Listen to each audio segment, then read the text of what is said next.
Poor you. I didn't stay home making apple brown betties. No, I made you a champion. Knowing you'd hate me for it. That's the sacrifice a mother makes. I wish I'd had a mother like me instead of nice. Nice get. I didn't like my mother either. So what? I gave you a gift. You cursed me. Oh my gosh, is she good or what? She is I think we scary begin good. here. Allison Janney, yes, she is, of course, playing Tonya Harding's abusive mother in I, Tonya. The film tells Tonya's life story leading up to the infamous 1994 attack on Nancy Kerrigan, her Olympic teammate and rival. Well, yesterday, no surprise for us, Allison received a Golden Globe nomination for her part. She's joined us from New York. Allison, when did you get the news about the nomination? Not that this is your first rodeo. No, I was up very early yesterday doing some morning shows. So I was up at 6 a.m. in hair and makeup and completely forgot that the announcements were coming out that morning because I was just bleary-eyed coming from Los Angeles, and I went to do a morning show, and my publicist walked in and had this huge smile on her face and said, "You just got nominated for a Golden Globe," and I was so thrilled for me and I, Tonya, and for Margot. I just couldn't be happier. I'm so proud of this movie. Because it's a friend of mine, dear friend of mine, Stephen Rogers, wrote the movie, wrote the part for me. It couldn't be a better scenario. And you said you got a chance to talk to Margot yesterday. What was that like? Just congratulating her on her Golden Globe nomination. I got the funniest text message from her with a picture of 3 bottles of champagne. One they were drinking for the movie, one for herself, and then she was drinking one for me. And I said, "That's so gracious and kind of you. I think I will do the same." And Tom Quinn, the head of Neon, who they sent me two bottles of very nice champagne, and I drank them last night. Well, as you should. You should. Bottoms up with the bubbly. Yes. It's time to celebrate. Looking at your transformation here as Tonya Harding's mom, first of all, is there anything redeeming about your character?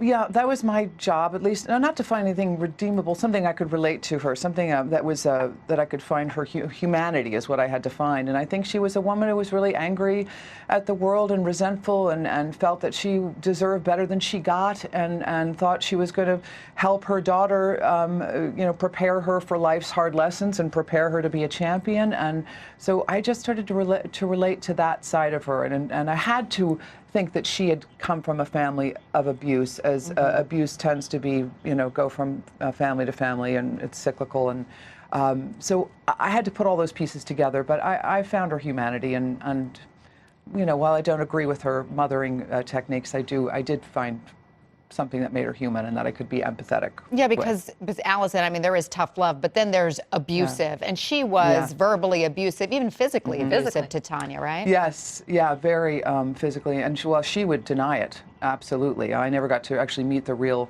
Lavana, but they did find her. She surfaced recently, and she absolutely downplayed the abuse, which I think is what happens in abusive situations. People don't see it for what it is, and we decided not to sugarcoat it at all when we portrayed the violence that was in Tonya's life. We showed it can seem so absolutely normal in their life. It's just the way they interacted with each other, and it's heartbreaking. And I met the real Tonya at the premiere, and she came up to me and she just said, "You were my mother, spot on." And I felt, I had no words for her. I just wanted to hug her. I felt so bad that she had to, grow up with a mother like that, who I think just wanted the best for her, but just went about it in a terrible, terrible, abusive way. Do they have any relationship today, Tonya and her mom?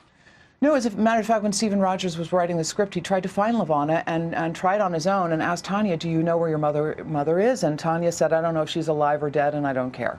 So she doesn't, there's no love lost between those two. A lot of bad blood. But it was nice to see Tonya now with a husband and a child, and she seems to have really found peace. And talking about, I mean, everything you were talking about today on your show, she was someone who was very much vilified in the press and not really knowing the real story about what that woman went through. And while we don't exonerate her in the movie, we definitely make you question how, if she was guilty or not exactly, or what part she played in it.